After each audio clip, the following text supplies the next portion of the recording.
Assalamualaikum warahmatullahi wabarakatuh. Salam sejahtera bagi kita semua. Hai arek-arek Surabaya, piye kabare? Sehat-sehat kan?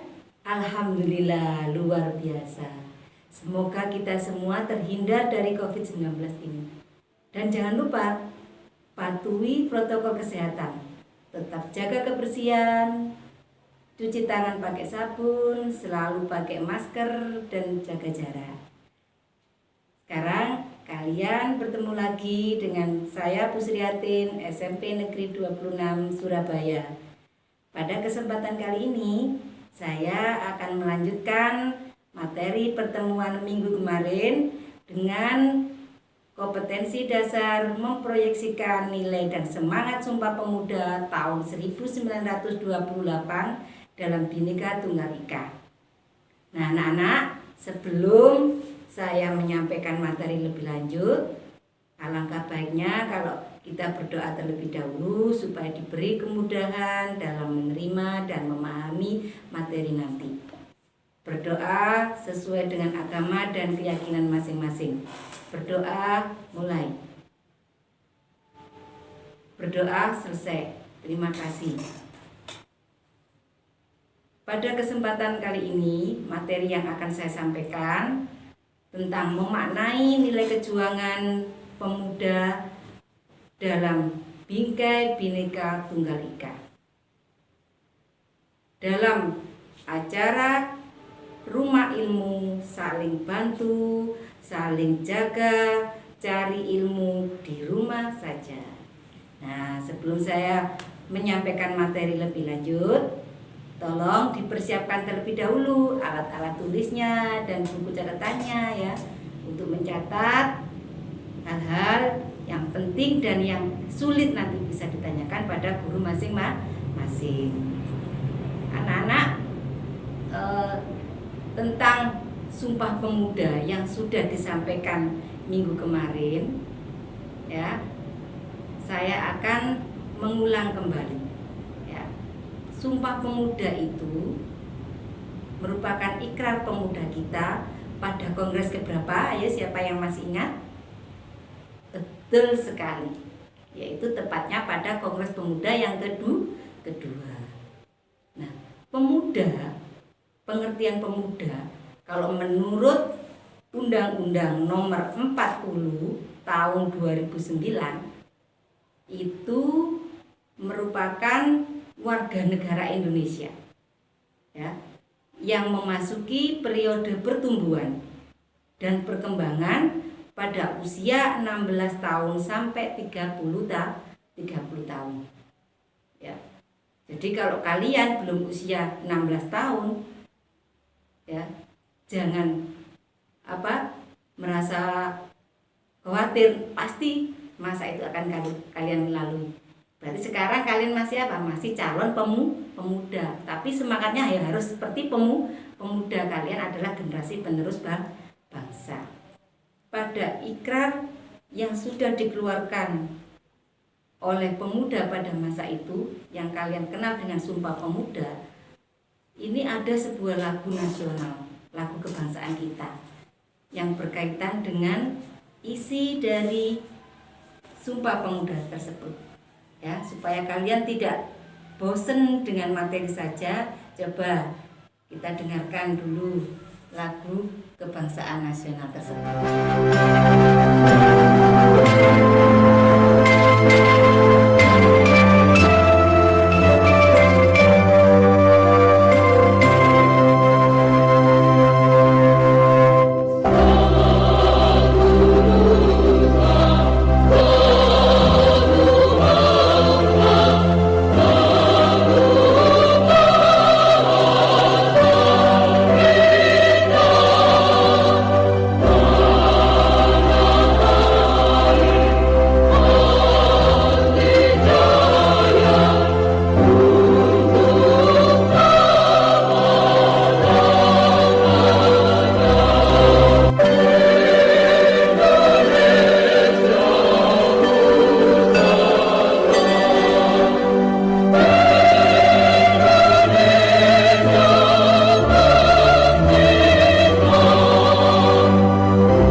kalian mendengarkan lagu nasional tersebut, siapa yang masih ingat apa sih judul lagu tersebut?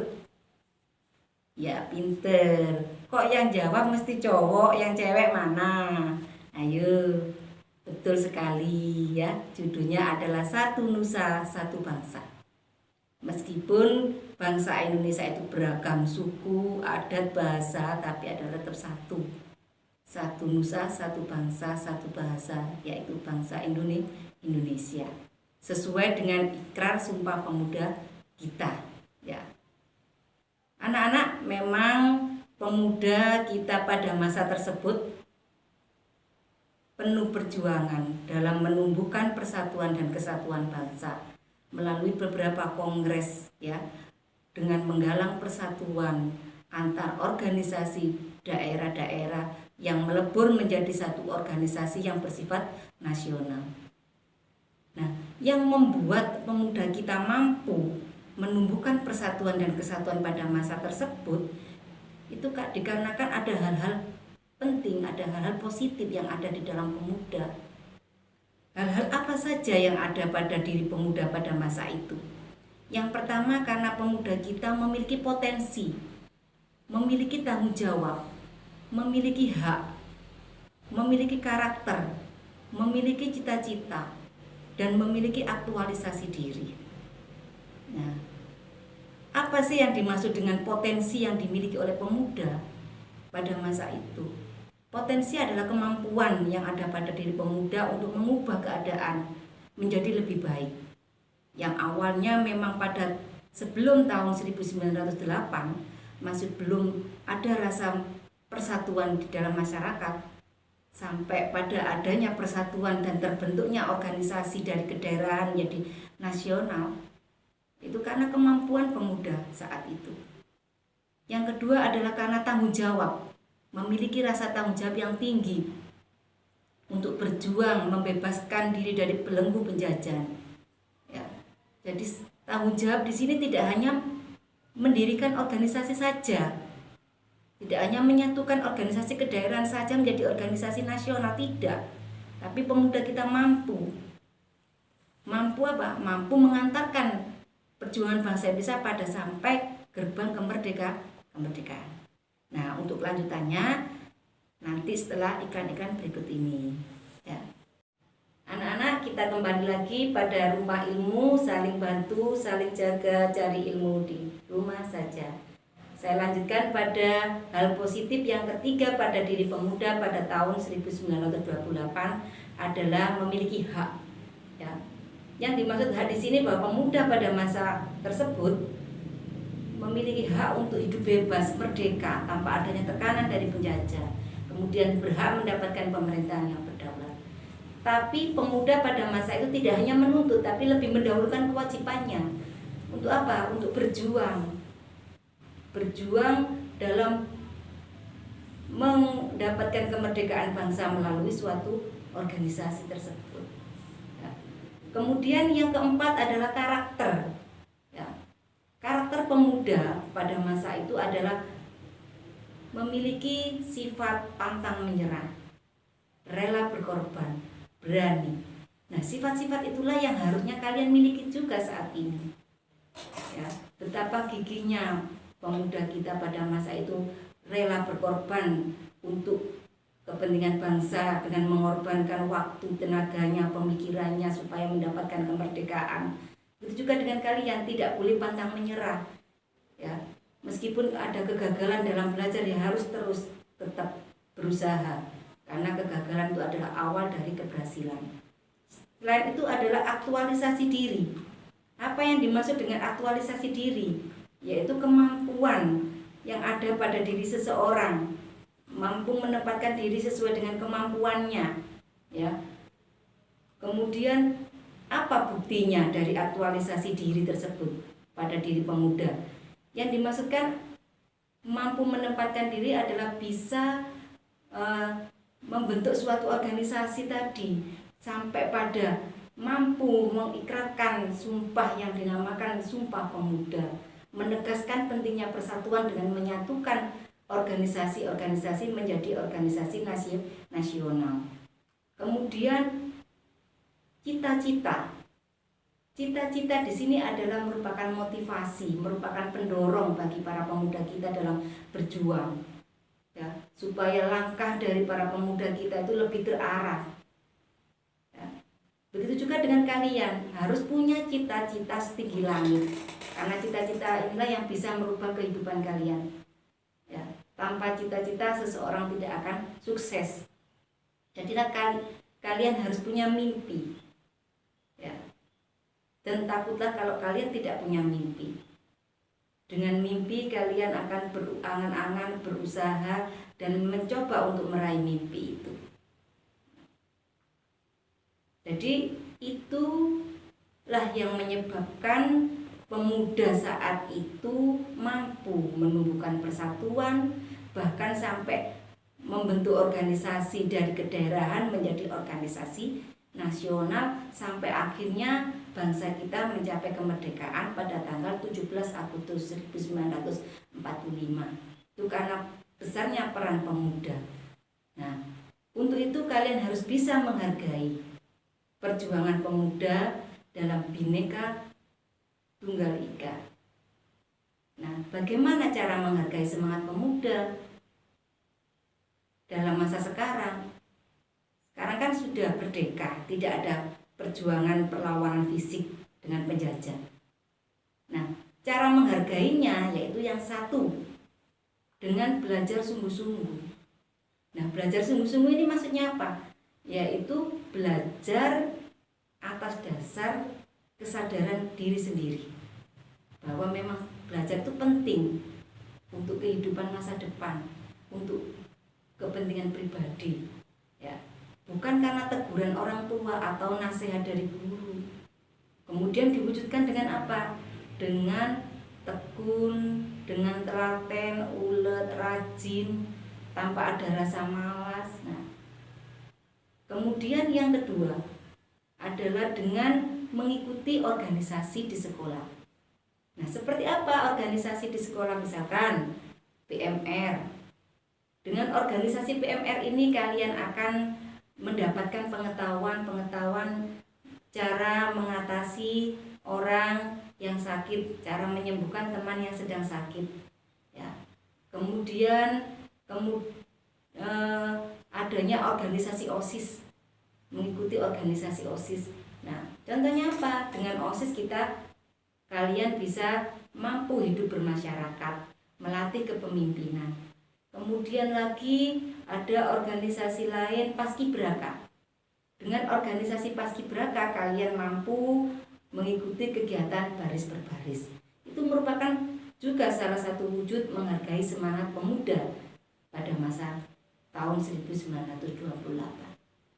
Kemudian selain itu cara menghargai semangat pemuda dengan memahami simbol negara dan memperlakukan simbol-simbol negara tersebut dengan baik. Nah, apa saja simbol-simbol negara ini? Jadi simbol negara yang akan kita pelajari nanti hanya 4 saja, walaupun sebenarnya sih masih ada lagi.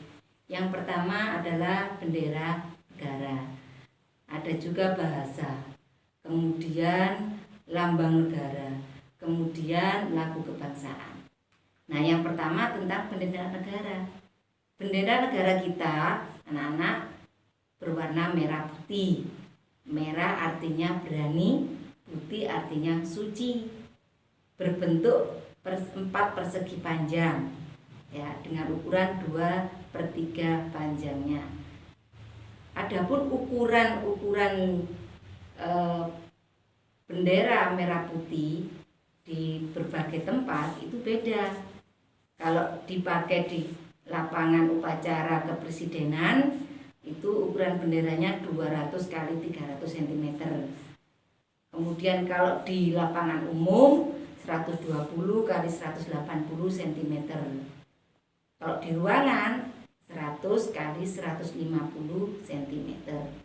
Begitu juga di mobil, di kendaraan, antara mobil presiden, mobil pejabat, dan meja juga beda, ya, ada ukurannya masing-masing. Nah, kalau biasa dipakai upacara bendera di sekolah, masuk mana? masuk pada apa kira-kira? Masuk pada ukuran yang dipakai di lapangan umum, yaitu 120 kali 180. Nah, bendera negara ini juga dipasang biasanya pada kendaraan mobil dinas, ya, pada pertemuan resmi negara, ya, atau pertemuan resmi di masing-masing instansi, perayaan agama, pertandingan olahraga, perayaan dan peristiwa lain. Akan tetapi anak-anak, bendera negara ini penggunaannya ada larangan-larangan. Jadi tidak sembarangan digunakan. Yaitu misalkan bendera negara tidak boleh atau dilarang untuk dirusak, dirobek atau diinjak-injak. Mengapa? Karena kalau itu dilakukan berarti sama dengan merendahkan martabat negara. Kemudian untuk reklame dan iklan tidak boleh karena itu untuk kepentingan bisnis. Kemudian mengibarkan bendera yang rusak juga tidak boleh. Menyulam dan menulis juga tidak boleh. Nah, nanti anak-anak saya sampaikan lagi pada sesi berikutnya. Sekarang kita dengar dulu ada iklan Maulana. Nah anak, sekarang kita kembali lagi pada rumah ilmu. Saling bantu, saling jaga, cari ilmu di rumah saja. Kelanjutannya simbol negara. Selain bendera negara, kemudian selanjutnya adalah bahasa Indonesia. Bahasa Indonesia itu memiliki fungsi. Yang pertama sebagai jati diri bahasa Indonesia. Kemudian sebagai kebanggaan nasional, ya. Sebagai ciri khas bangsa kita, sebagai pemersatu. Walaupun banyak bahasa, tapi yang menyatukan adalah bahasa Indonesia. Sebagai sarana komunikasi antar daerah. Karena masing-masing daerah ini punya bahasa yang bermacam-macam. Jadi kalau tidak mengerti ya yang menyatukan adalah bahasa Indonesia. Kemudian selain itu bahasa sebagai bahasa resmi pengantar kenegaraan, bahasa pengantar pendidikan, ya, bahasa pengantar perkembangan iptek budaya. Nah, bahasa Indonesia ini juga wajib digunakan dalam peraturan perundang-undangan, ya, dokumen resmi, pidato presiden dan juga pejabat-pejabat lainnya. Kemudian saya lanjutkan pada lambang negara. Di lambang negara kita adalah apa? Apa anak-anak, siapa yang masih ingat? Yaitu burung Garuda. Nah, burung Garuda ini anak-anak, kenapa kok selalu menoleh ke kanan? Ayo, kok tidak ke kiri? Ya, kok tidak pernah berubah? Apa kira-kira jawabannya? Ya, iya, pinter, tepat sekali. Karena kanan itu merupakan menunjukkan arah kebaikan. Kalian kalau makan pakai tangan kanan, ya. Kalau bawa sesuatu megang pakai tangan kanan. Jadi mengandung falsafah bahwa burung Garuda itu mengarah pada hal-hal yang baik. Nah, dalam burung Garuda itu di dadanya ada perisai. Perisai yang di depannya ada 5 gambar. Nah, 5 gambar ini melambangkan 5 sila yang ada dalam dasar negara. Nah, gambar apa saja? Yang pertama adalah bintang, melambangkan gambar sila ke-1. Kemudian yang kedua adalah gambar rantai, menggambarkan sila ke-2. Yang ketiga adalah gambar pohon beringin, melambangkan sila ke-3. Yang keempat, gambar kepala banteng melambangkan sila ke-4. Kemudian yang nomor 5, padi dan kapas menggambarkan lambang sila ke-5. Jadi itu. Kemudian pada kaki burung Garuda itu mencengkeram sebuah semboyan yang bunyinya Bhinneka Tunggal Ika. Apa artinya? Ayo. Artinya apa? Siapa yang masih ingat? Berbeda-beda tetapi tetap satu jua. Itu menggambarkan keanekaragaman masyarakat Indonesia. Tapi meskipun beraneka ragam dari suku, adat, bahasa, tapi kita tetap bersatu. Satu nusa, satu bangsa, satu bahasa, bangsa Indonesia. Ya. Kemudian juga burung Garuda ini anak-anak juga memiliki bulu, ya, dan bulunya itu mengandung makna, ya. Jumlah masing-masing bulu berbeda, masing-masing bagian berbeda, yaitu sayapnya memiliki jumlah 17 bulu masing-masing. Itu mengandung makna tanggal lahirnya kemerdekaan. Kemudian jumlah bulu pada ekor adalah 8, melambangkan bulan kemerdekaan kita, yaitu bulan Agustus. Kemudian pangkal ekor berjumlah 19 bulu, dan juga leher berjumlah 45, melambangkan tahun kemerdekaan. Ya, itu anak-anak tolong diingat ya. Kemudian selanjutnya simbol yang terakhir adalah lagu kebangsaan kita, yaitu lagu Indonesia Raya, yang biasa kalian dengar pada saat upacara bendera dan pada awal pembelajaran. Nah, kenapa kok lagu Indonesia Raya ini sering kali ditayangkan, sering kalian dengar?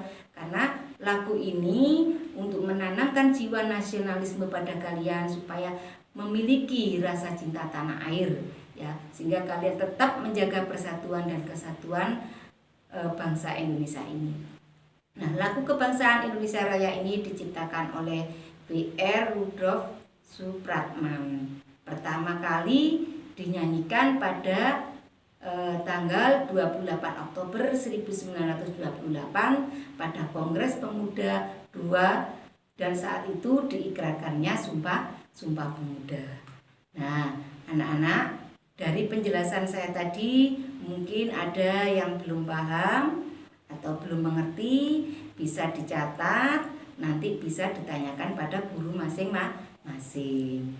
Nah, sebagai umpan balik atau refleksi pada pertemuan kali ini, saya punya latihan soal, ya, nanti kalian kerjakan, bisa mencari jawabannya di buku paket atau dari sumber di internet atau tanya teman atau saudaranya, ya. Cuma 3 saja soalnya.